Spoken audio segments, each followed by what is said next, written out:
Welcome to another episode of Break Away from the Rat Race. And today we have the pleasure of speaking with Chris Seveney. Chris is a real estate investor, a real estate professional with over 20 years of experience. He has developed over $750 million in real estate and is well known for his honesty, integrity, professionalism, and most importantly, his passion for real estate.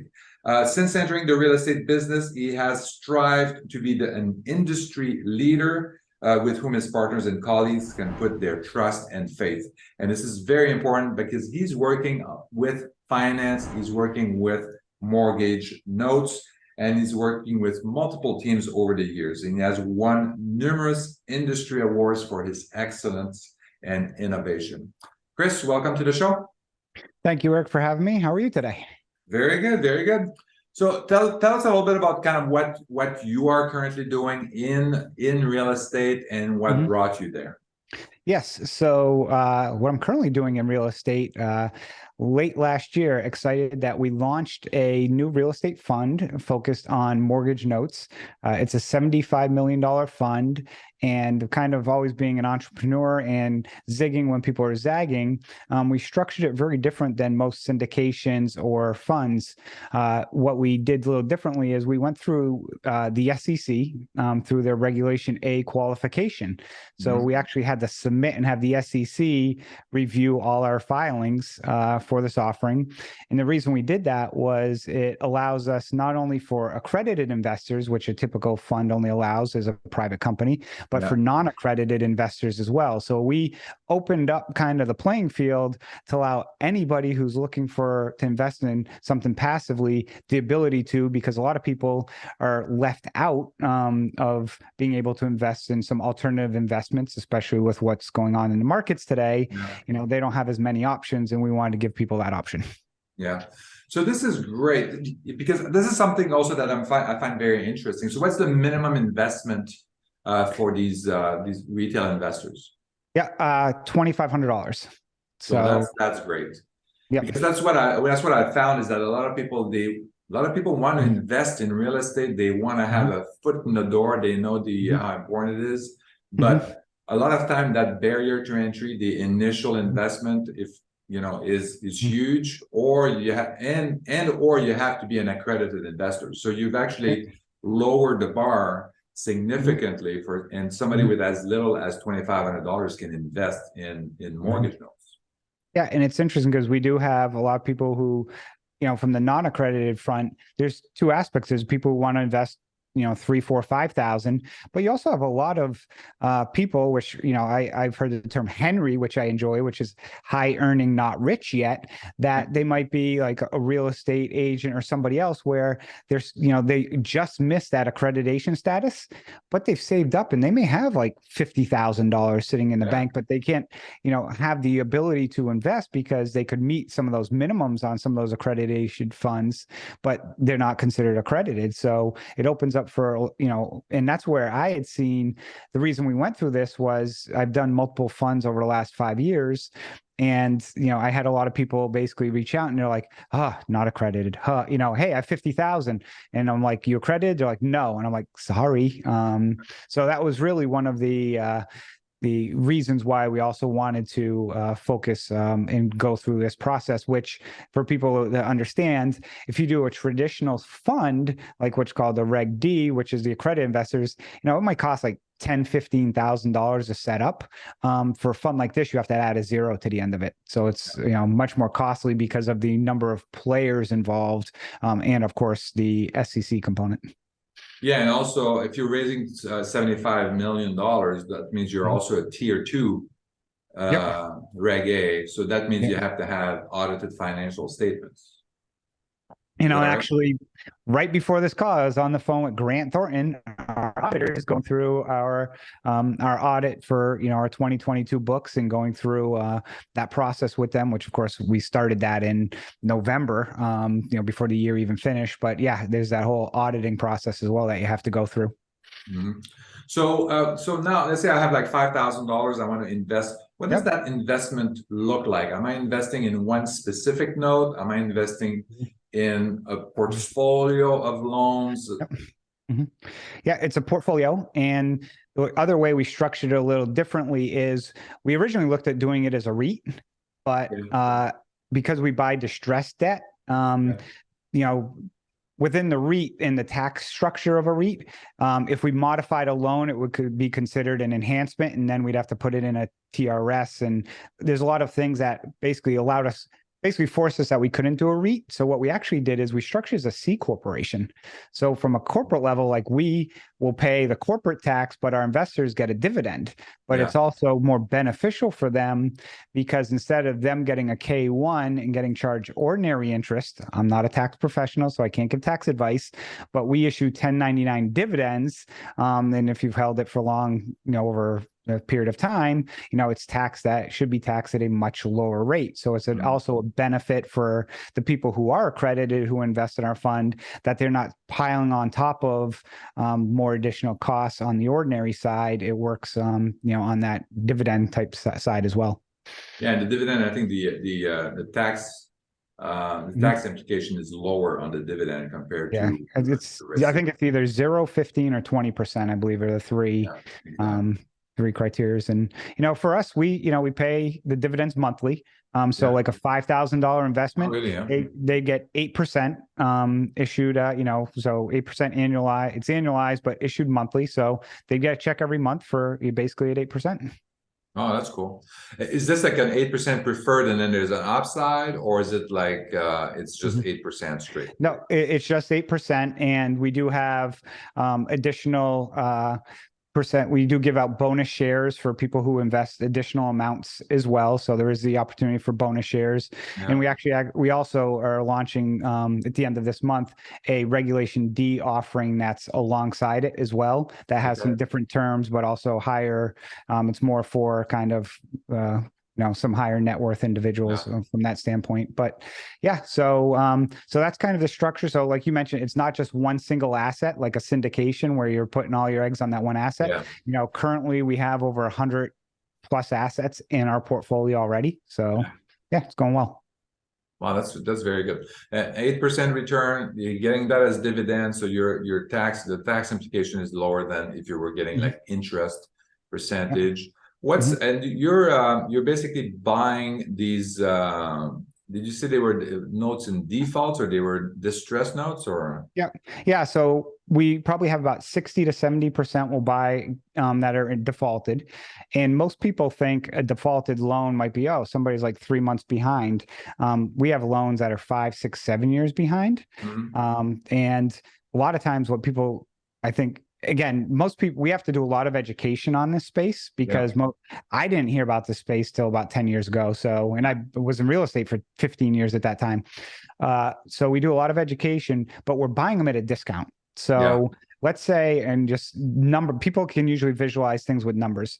Let's say there's a house that somebody bought 10 years ago for $120,000. They put 20 grand down. So they finance $100,000 over 30 years. And I'm just going to use simple math, 6% interest, which I believe is a $600 payment on that house. Let's say today it was still $100,000 that was still owed. We'd probably pick up that loan for about 50 to 60,000.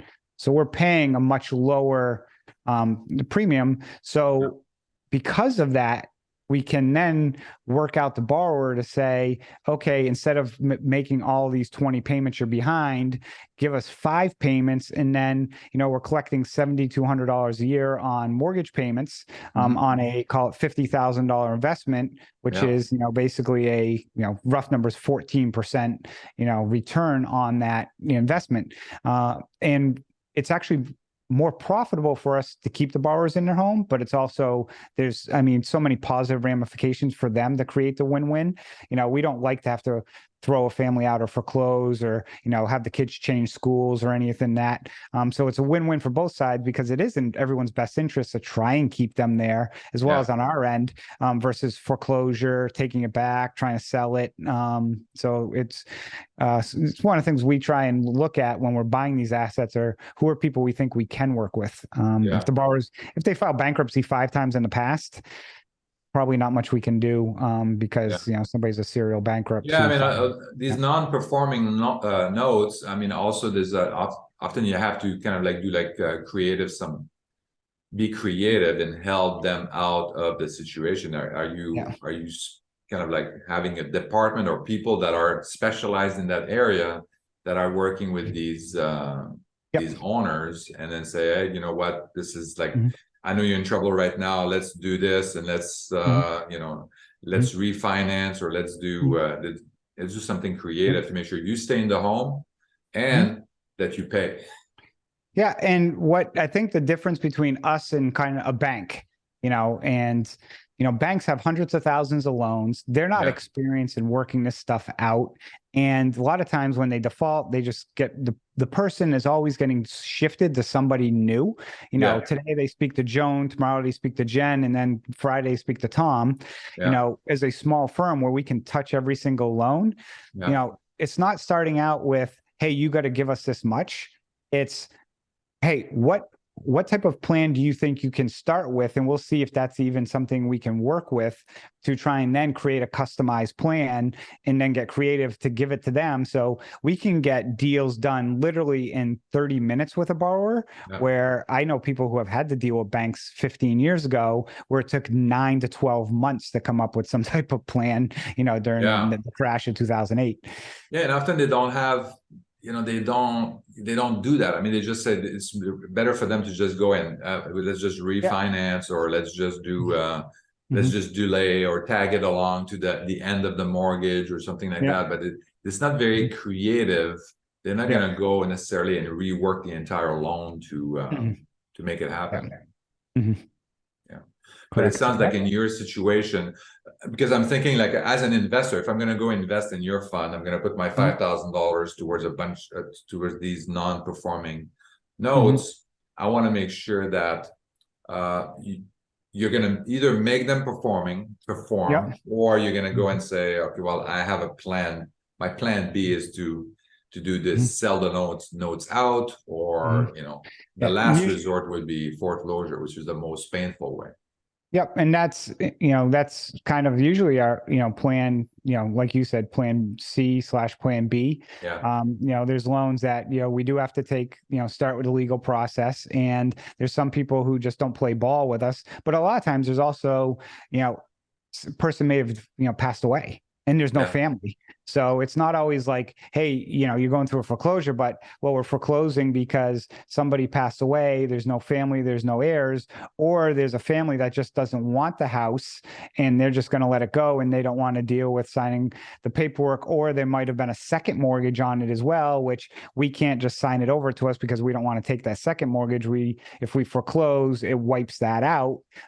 So there's, a lot of strategy involved with that. But yeah, I mean, that's one of our main focuses, is making sure the asset in the investment, the original investment, is very secure. And again, we can't, promote, a lot of this stuff because of how we, have to deal with the SEC, but we want to try and make sure our investment to the value of the loan is typically, or the property itself is like 30 to 40%, because we hear that a lot today. Well, what happens if housing values fall? Yeah. And we explain people, we're not originating loans today. We're buying a loan from 10 years ago where the house may have been 200,000 10 years ago, but guess what? It's 300 today. Yeah. So, and we have the note for 100,000. So housing would have to drop 60% for the investment. And if housing drops 60%, there's a lot of people, there's a lot more to worry about. Yeah. Yeah. So where are you finding your notes? Great question.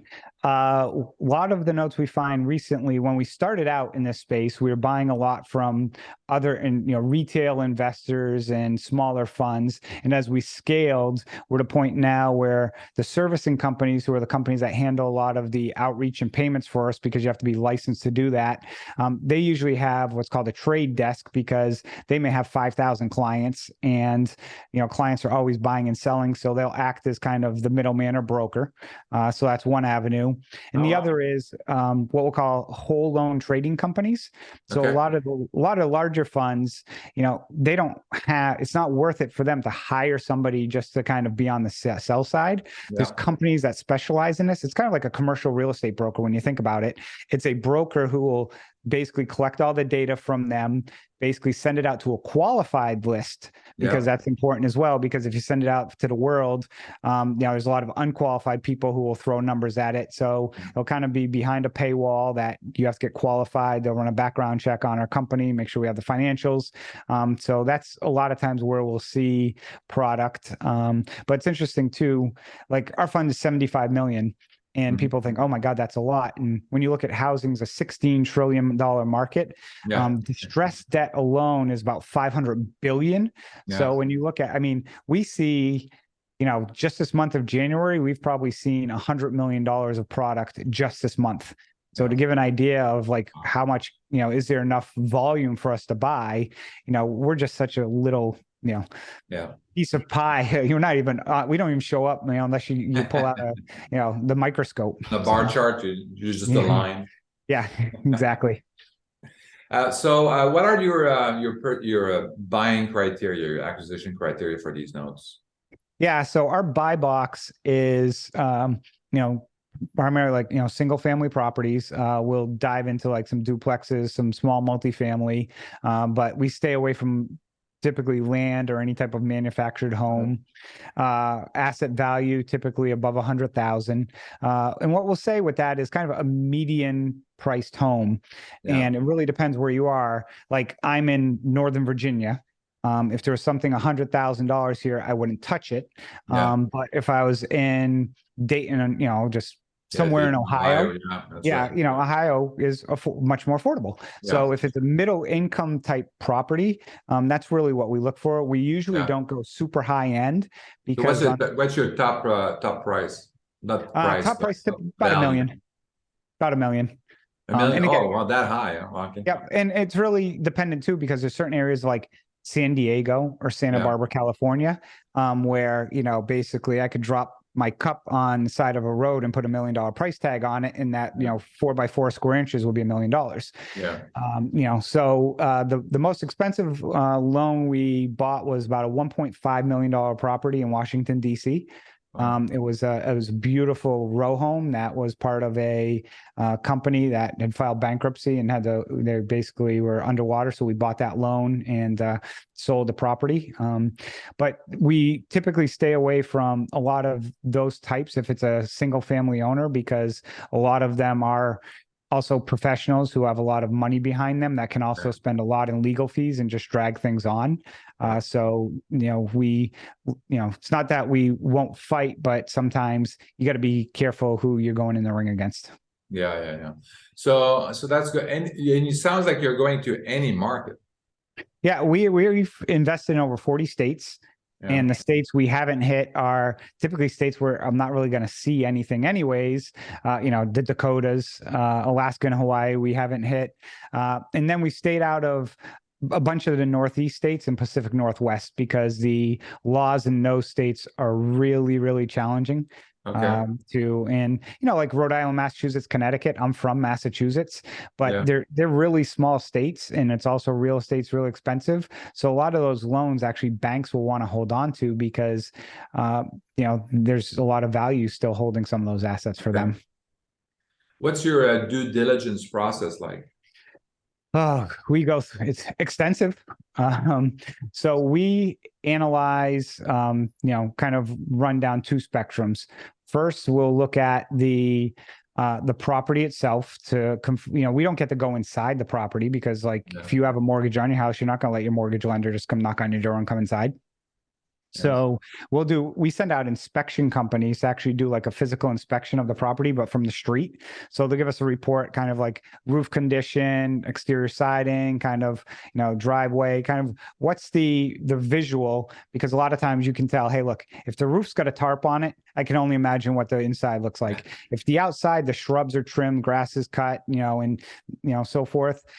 It's not always the case with the inside's great, but it's better chance the inside's better. So we send somebody to look at the property. The most important thing is the title side of things, where we'll run a title report to make sure we're in first position lien. Are there taxes owed on the property? Because taxes actually can jump over our lien and lose position. So that's extremely important. We have an attorney review every single file within the state it's in, because title may look clean, but there could be some obscure law that, loans originated before this date or something. Perfect example is in Maine. Maine has this court case called Greenleaf, where people are familiar with MERS, which is the mortgage electronic, registration system. And what happened is all the banks are pooled together in the system. And when they buy and sell loans, they can just trade them within the system. And then if it gets desecuritized and moved out, then they have to just issue the document then. But what Maine came back and said, all those little transfers you did were illegal, and you have to go back and replicate them with the actual bank. Oh, wow. But the issue is, from 2008 to 2012, what do you think happened to 90% of those banks? Not in good shape. Not in good. So, there's a lot of people in Maine right now that actually can't get foreclosed upon because of this. They don't know that. So, we could look at title and say, oh yeah, everything looks good. So we have an attorney also look at it because of some of these obscure. And then of course we will review all the information from the loan history. What are the comments the conversations that have been going on? What does the credit report look like? Is there a title insurance policy?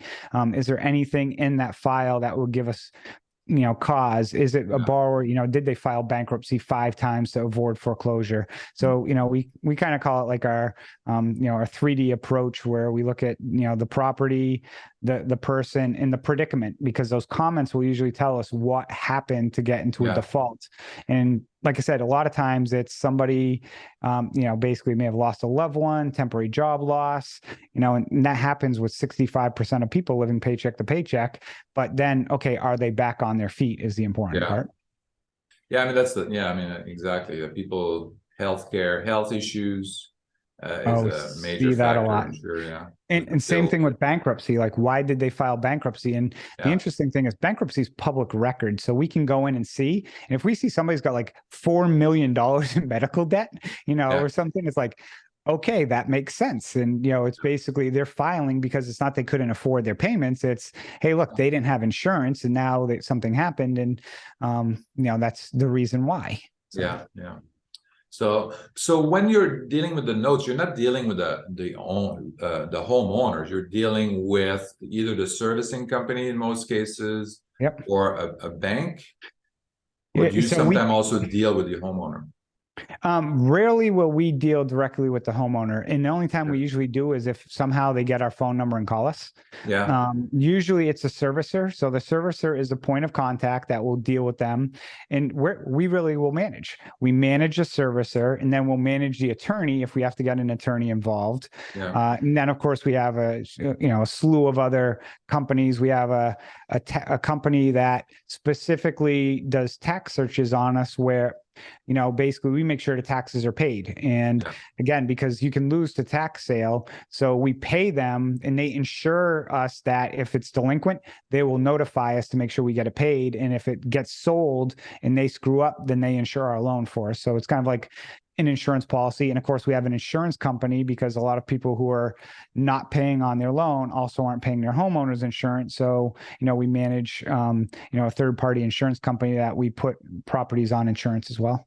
Okay. So what would you say, like if someone they really like the model, but they said, you know what, I'd like to be in control. I'd like to do that business, but I don't want to just, I want to do it. I really like it. I'm really inspired with what you're doing. And then, they want to do something like that. So what would you recommend that they do in order to get started on their own? Yeah, like pretty much any business, you want to educate yourself on the business, get an understanding, know who the players are in the business as well. And what I mean by that, like what consultants, who you'll need. It took me about 6 to 8 months of, I'll call, studying before I bought my first loan. Yeah. I know people have taken over, years to do, which isn't a bad thing. It's just a matter of what is your background in education. I came from real estate and finance, so I picked up certain things very easy. Yeah. What I struggled with was the title side of things and understanding the chains of the title. So first, again, the education component. And I would say understand the time commitment. And if it's something that you're thinking, hey, it's kind of a hobby that I just want to do, you're probably just better off doing something different or investing, because the amount of research you're going to have to do, and then like building a calculator to figure out how to calculate your returns is very different than just owning a home and collecting rents. So that alone, and all the time you'll spend to get everything set up, where, okay, I can go private lend or do a performing loan, and great, I'm going to get 11 or 12%, but I spent 400 hours this year doing it, where I could give my money to somebody else and get 8 to 10%. You look at kind of after tax and look at those numbers, what you actually earn for $400, 400 hours is like $1 an hour, or, $5 an hour. But if it's something like, hey, I want to potentially make a career out of this, that's, I think, a little bit different, because it is a business that I think you have to have some money and be able to scale. It's very hard to only buy 2 or 3 notes, because a lot of people also, when they sell, they don't want to just sell one. They want to sell, if they got 30 to sell, they don't want to sell to 30 different people. They want to sell as many to that one person. Yeah. And I think, you have to, how much knowledge do you think you need in the market, in the real estate market, in that particular market? Because for the due diligence and all that kind of stuff. You need a lot. And the other thing too is, typically it's not going to be your market is where you're investing. And again, it depends where you're located. But, if you're in California, you're probably not buying a lot in California, because there isn't a lot. I'd say a lot of money. Yeah, I'd say 60% of our portfolio is the Rust Belt and Southeast. Okay. Basically, east of the Mississippi, kind of, south of, Pennsylvania South is where I see a lot of assets. You will see a lot in New York, but New York also, if it's defaulted, might take you 6 years to foreclose in New York. And do you want to spend 6 years of legal fees and paying property taxes on a property in New York? You have to have some serious cash behind you. Exactly. The other thing too is that how does the the real estate market? I know that some places like in Phoenix and stuff like that, in Austin, Texas, the real estate market really took a nosedive in terms of value. How does that affect your business? It's the correlation is not as it's not as high as people think. And what's more correlated with our business is actually unemployment. Because when you think about it, and Eric, if you own your house, we also buy, of course, performing loans. But if your house drops by 20%, does it affect you if you're not moving? No. No. Same thing for the rental. I keep telling same thing. investors, exactly. Right. And the thing I mentioned earlier too is, because we're not originating new paper today, we're buying loans that were originated, before COVID. That's a simple way, where before it really shot up. So if we had a house that was originated in 2014 in Central Ohio, where that house may have been $100,000 then, and we're paying $50,000 for that note, today that house might be worth $150,000. So our initial investment's $50,000. The house is worth $150,000. The house has that equity. So a 20% drop, 30% drop brings them back to where they were 10 years ago. So that's where I mentioned earlier, our investment, or that principal to the property value, typically in 75% of our notes is probably between 30 and 45, 50%. Okay. Because I was thinking also, like in 2008, when the value went down, and people just said, "Oh, forget it." They were like, they were walking away and said, "You take my house, and I'm not paying that mortgage," because they were underwater.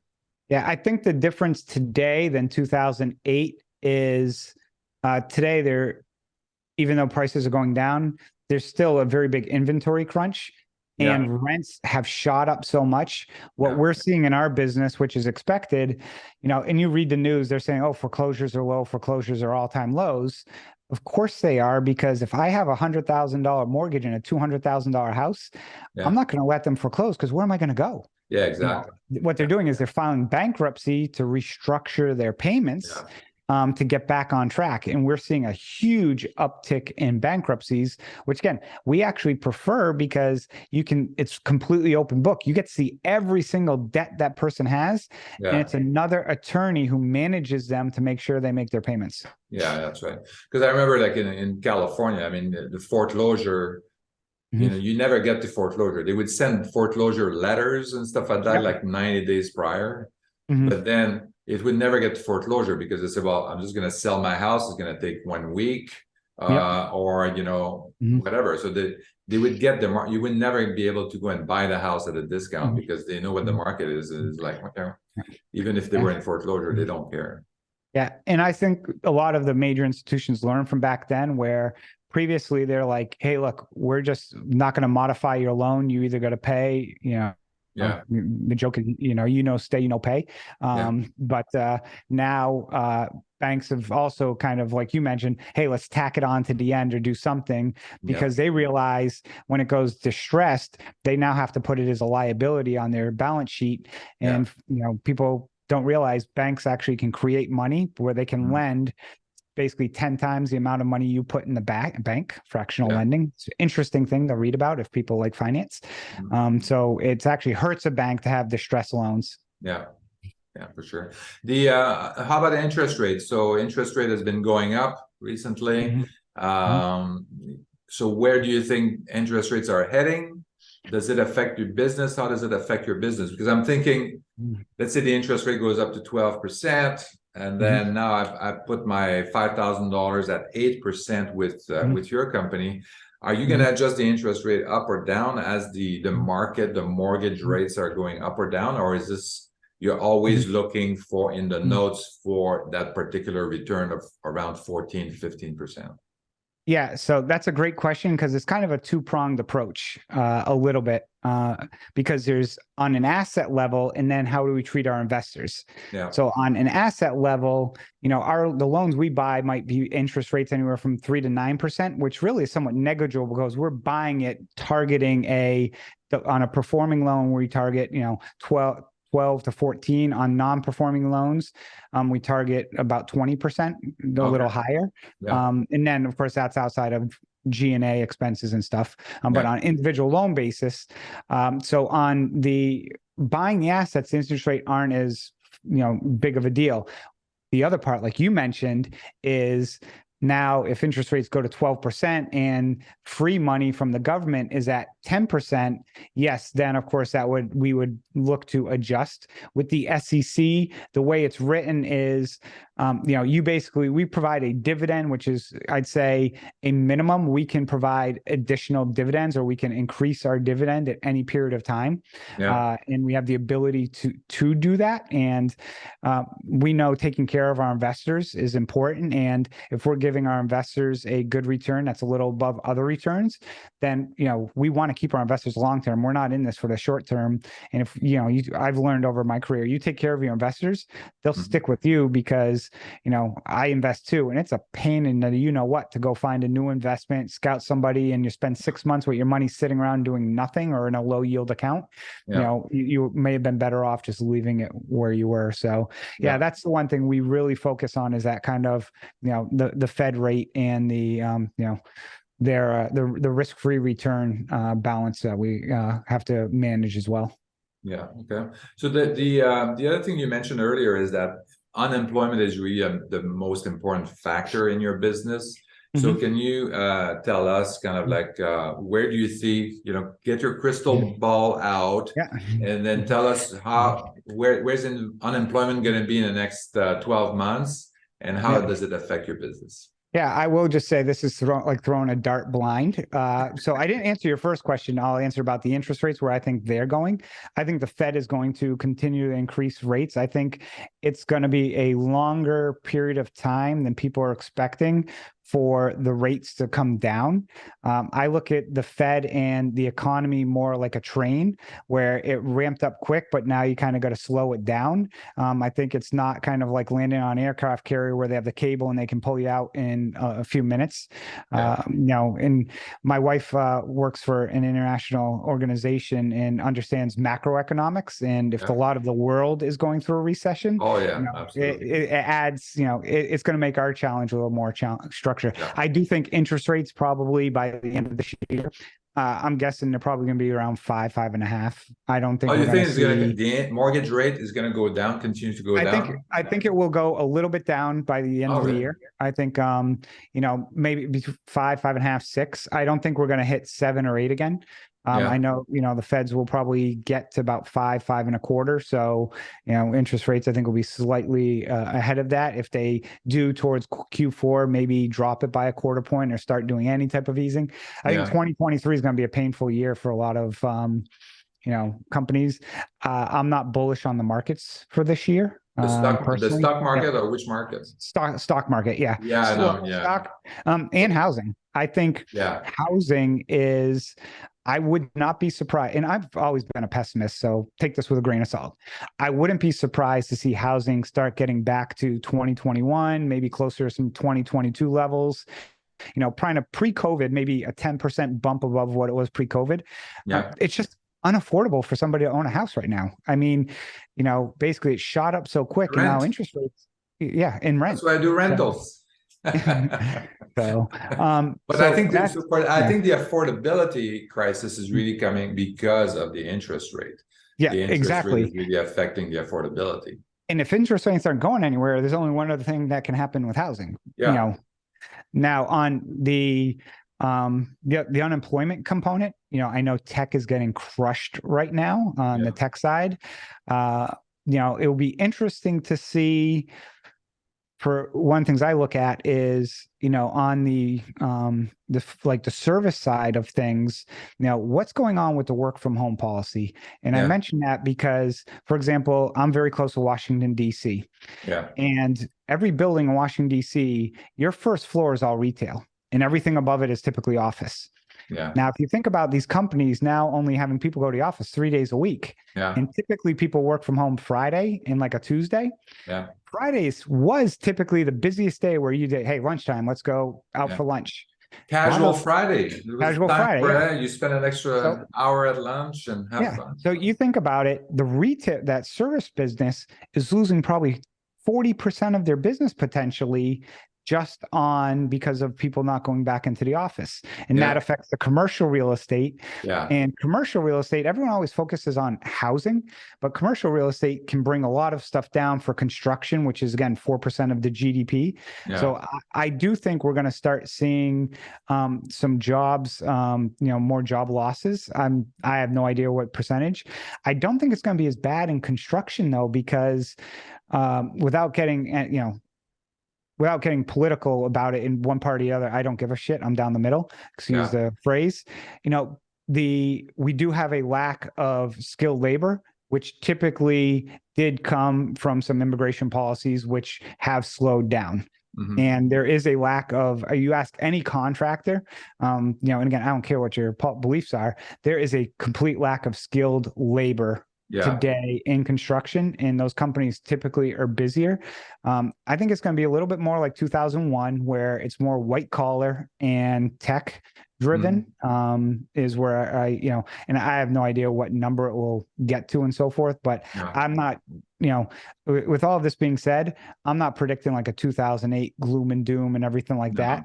I'm thinking more like I don't see it either. Like a 2001 where, there was pain, and stuff, but it wasn't, a mad crisis or panic. Yeah, exactly. It's going to be interesting to see, definitely, to me, I think that the interest rate, the mortgage rate is going to go up and down. I think what we've seen in Q4, the Fed rate kind of had the limited effect on the mortgage rate. And because, they increased the Fed rate, but then it's still, the mortgage rate kept going out. So there's other dynamics going on at the same time. So I'm seeing the mortgage rate kind of go up, maybe go down, but I think it's going to stabilize around Yeah. kind of where we are today, maybe a little bit higher. That's what I'm Okay. thinking. Yeah. Um, And it's a guess. I mean, absolutely. I mean, I even the mean, economists, people that are oh yeah. looking at that, I mean, they don't agree about what's going on. And and again, you got stuff going on over in Eastern Europe that can change things drastically overnight. There's so much things that impact the economy today. Yeah. One thing I do want to jump back on real estate, where I do also think real estate, certain markets are going to get hit harder. One area that I've never been bullish on, and I think is going to be in for some pain, is certain short-term rental markets. And I'm not talking about like the beach house in Miami or the Outer Banks here on the East Coast, but people buying a short-term rental 12 blocks from the ocean, and they took a line of credit to purchase that property, and that line of credit was a variable rate. So, I don't know if you're, on Bigger Pockets or not, which is a website. No, well, I am on Bigger Pocket, but I don't spend too much time there. Yeah. Okay. Yeah. I'm starting to see, I'm pretty frequent on there. I'm starting to see a lot of people asking for help, like, help. I bought a short-term rental. It's not renting. I took a line of credit out, and now, like, what do I do? Yeah. And I think the short-term rental market in specific areas, because it wasn't really, it got overhyped quick because of the ramp up of COVID. People wanted to get out and needed a place. Yeah. And now as things normalize, I think you're going to see certain areas there take a pretty good look. Oh, absolutely. Absolutely. There was like short-term rental in places that, there was not really high demand in terms of tourists or in terms of business. So I mean, that's why they, you see on YouTube and stuff like that, and TikTok and Instagram, like they call it Airbnb bust. So they're really under a challenging time right now. Well, and the other thing too is Airbnb used to, I believe at one point in time was, and I forget the name of what they call these companies, but like a Peloton, where they could not even afford their debt service. So they're just continually based off of raising money. And now that VC money has started to dry up because rates have gone up and VCs aren't invested, Airbnb now has to increase their rates. It's like Uber. People don't realize Uber is going to get a lot more expensive. Uber wasn't making any money. And now Uber needs to make money because VC money's dried up. So essentially, Uber was paying you to drive in their cars. Now Uber is also like, we got to make money. So what's going to happen? Uber rates are going to go up. So what are people going to do? Well, I'm just going to call a cab company, go back to using the cab. Wow. Airbnb, the same thing is, wait a second, I'm going to have to go I'm going to have to pay more now to spend at this place where I still got to do my own dishes and clean the place. I'm just going to go to a hotel, so, you'll start to see, go back to some of that in some locations. Yeah. I'm not a big fan of short-term rental, to be honest. I like the hotels. I like the services and stuff like that, and the convenience and the location where they are. I know exactly what to expect. Like these Airbnbs, I mean, sometimes they're great space, good price, good location, but sometimes, like 50% of the time, it's kind of like a crapshoot. And so I'm not a big fan of the Airbnb space. But. So anyway, Chris, it was a pleasure speaking with you. So tell us about kind of like where people can reach you about about your fund, and I think you have a YouTube channel also. Maybe you can tell us about that so people can follow you. Yeah. So to see our fund, you can go to 7einvestments.com, and it's actually the number 7, then the letter E, then the word investments.com. And we also YouTube, look up 7E Investments as well. We also have a podcast called Creating Wealth Simplified, where we talk about a lot of things like you talk about, generating passive wealth, and also entrepreneurs who kind of created side hustles as well, or businesses to continue to grow. So those are the 2 main avenues. And if people did want to email me, it's Chris at the number 7 letter E investments.com. So you can, also Google me, because there's only one other Chris Seveney. So you'll find one of us. Yeah, great. Well, thank you, Chris. Really appreciate your time. Thank you, Eric, for having me, and enjoy your weekend. And of course, I'm going to have all these links in the show notes. Thank you, and see you next week. Thank you for listening to Break Away from the Rat Race with your host, Eric Martel. If you want to share your story and experience with our listeners, please message us on Facebook at Break Away from the Rat Race. Also, please subscribe to our YouTube channel and our podcast on iTunes.